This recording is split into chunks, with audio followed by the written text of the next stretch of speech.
Hello दोस्तों, आज हम बात करने वाले हैं बैलरीना फिल्म की, जो मई 2025 में रिलीज हुई। कहानी की शुरुआत होती है डेविड और उसकी बेटी ईव मकारो से। डेविड उसे डांस सिखा रहा होता है और कहता है कि तुम अपनी बड़ी बहन की तरह बन सकती हो। एक छोटा खिलौना बैलेरिना वाला बज रहा होता है, तभी बाहर कुछ असैसिन्स आ जाते हैं। डेविड के जिस्म पर कई टैटू होते हैं जो रूशका रोमा फैमिली से उसका ताल्लुक बताते हैं। वो जो दुश्मन फैमिली आती है उसका नाम है ओरियो करारा। वो ईव को लेने आए होते हैं। डेविड उन पर धुआं फेंक कर लड़ता है, लेकिन अंत में उनके लीडर चांसलर आकर कहता है, या तो खुद को गोली मारो या फिर हमारे हाथों मरो।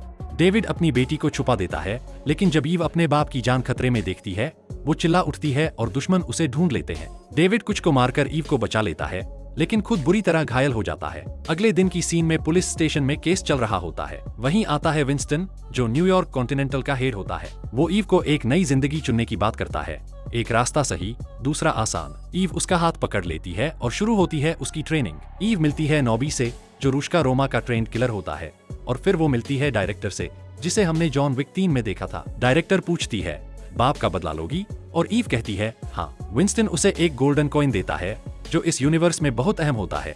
इसे किसी की जान लेने या बचाने के लिए यूज किया जा सकता है। ईव इस कॉइन के लायक इसलिए थी क्योंकि उसने एक की जान लेकर अपने बाप को बचाने की कोशिश की थी। नॉबी उसे बताता है कि किमोरा के बारे में, एक ऐसा मॉन्स्टर जो अगर अपने पर या अपनों पर खतरा देखे तो बहुत खतरनाक बन जाता है। ईव को वैसा ही फाइटर बनना था। धीरे धीरे वक्त गुजरता है और ईव बैलेरिना बनती है, एक ऐसी डांसर जो एक पैर पर खून में भी डांस करती है। उसकी पीठ पर अभी कोई टैटू नहीं होता, लेकिन कब होगा वो कहानी आगे बताएगी। डायरेक्टर को परफेक्शन चाहिए थी, चाहे कितना भी मुश्किल हो, उसे फर्क नहीं पड़ता था। ईव को हर मूव में माहिर बनना था। एक दिन जब वो अपने कमरे में गई तो तातियाना ने पूछा, इतनी मेहनत क्यों कर रही हो?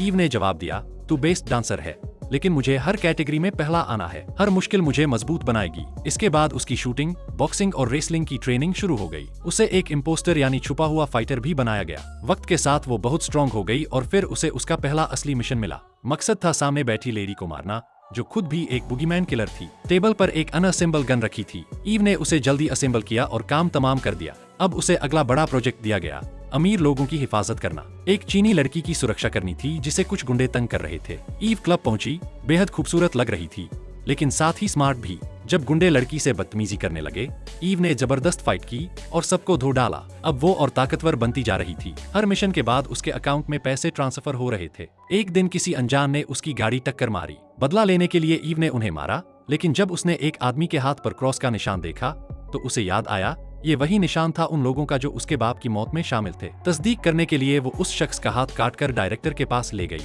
डायरेक्टर ने बताया, ये निशान ओरियो करारा ट्राइब का है और उनका लीडर है चांसलर। उसके खिलाफ जाना मतलब मौत को बुलाना। लेकिन ईव ने तो अपने बाप का बदला लेना ही था। वो सीधा पहुंची होटल कॉन्टिनेंटल। ये वही होटल है जहां बुगीमैन और मर्सिनरीज रहते हैं। यहाँ के रूल्स बहुत सख्त हैं, जैसे होटल में कोई खून खराबा नहीं, और अगर रूल तोड़ा तो एक्स कम्युनिकाडो घोषित कर दिया जाता है, यानी हाई टेबल के 12 मेंबर्स उससे नाता तोड़ देंगे। यहीं पर हमें शेरॉन, विंस्टन और बाकी जॉन विक के किरदार फिर से देखने को मिलते हैं, और यहीं से बैलेरिना की असली जंग शुरू होती है।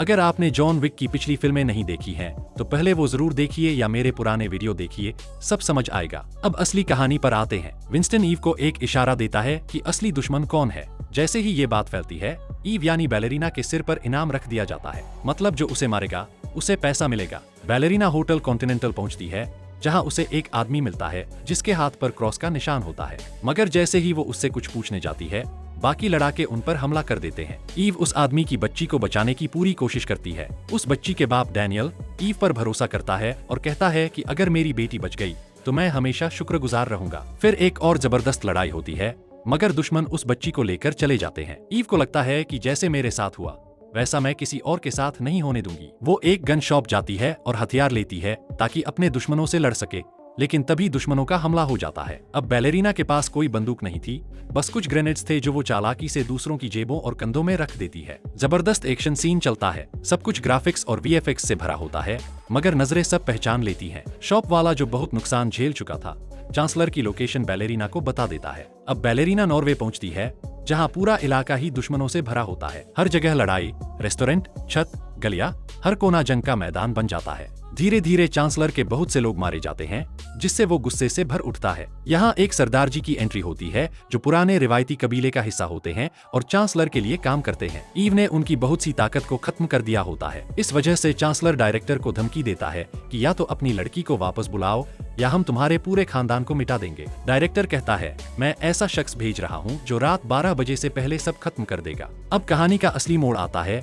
ईव जिससे लड़ रही थी वो कोई और नहीं बल्कि उसकी सगी बड़ी बहन लाना थी। जब ये सच सामने आता है तो अफसोस होता है कि वो कुछ पल साथ नहीं बिता सकी, मगर उनके दादा यानी चांसलर एक धमाका करवा देता है जिसमें लाना की मौत हो जाती है। यही होती है एक कातिल की जिंदगी।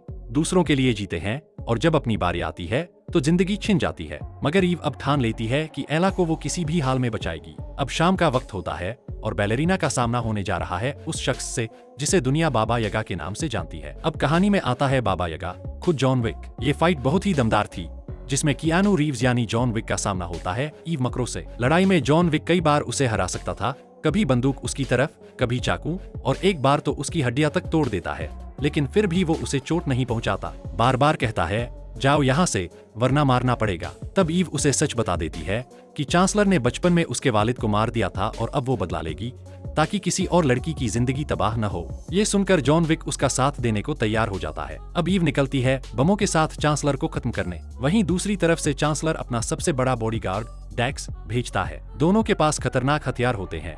डैक्स के पास होता है आग फेंकने वाला फ्लेम थ्रोअर और ईव के हाथ लगती है एक पानी की पाइप। दोनों की टक्कर में मजेदार लड़ाई होती है, एकदम जादू की लड़ाई जैसे हैरी पॉटर में होती थी। आखिर में ईव डैक्स को हराकर चांसलर तक पहुंचती है और उसे भी खत्म कर देती है। डायरेक्टर कॉल करके पूछती है, काम हो गया?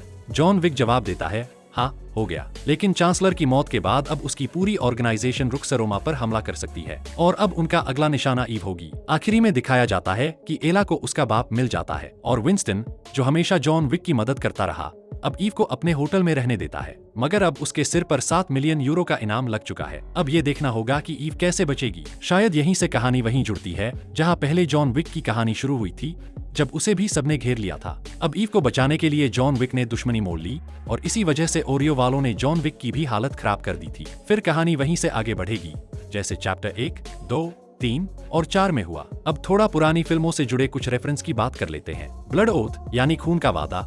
अगर किसी के पास ब्लड मार्कर है तो उस शख्स को हर हाल में अपना वादा निभाना होता है। एक डायलॉग काफी वायरल था, अगर एक गोली सही निशाने पर लगे तो वो दुनिया बदल सकती है। इसका ताल्लुक उस सीन से है जहां बावरी किंग ने जॉन विक को एक बुलेट दी थी जिसकी कीमत थी 1 करोड़ और बोला था, सोच समझकर इस्तेमाल करना। रोजा फैमिली से जॉन विक आता था जिनकी पीठ पर भी खास निशान होता था। हर निशान अपनी एक पहचान बताता है और ईव अब उसी रास्ते पर चल पड़ी है। हर फैमिली का अपना घर होता है और वो अपने निशानों से उसे दर्शाते हैं। ये सारी बातें देखकर मुझे बैलेरिना फिल्म बहुत पसंद आई। डायरेक्टर ने पुरानी फिल्मों के सारे पॉइंट्स ध्यान में रखकर कहानी बहुत अच्छे तरीके से पेश की है, साफ और तगड़ी डायरेक्शन के साथ। इसलिए मेरी तरफ से ये मूवी 5 में से 5 स्टार के काबिल है। आप लोग को ये फिल्म कैसी लगी कमेंट में जरूर बताइएगा और अगर वीडियो पसंद आए तो लाइक और चैनल को सब्सक्राइब करना मत भूलना, क्योंकि हम लोग बहुत मेहनत करते हैं ऐसे वीडियो बनाने में, तो आपकी थोड़ी मदद चाहिए। अब मैं जल्द ही नेटफ्लिक्स पर रिलीज हुई नई फिल्म द ओल्ड गार्ड 2 लेकर आ रहा हूँ, तो बस थोड़ा इंतजार करें। अगली वीडियो में मिलेंगे। खुदा हाफिज।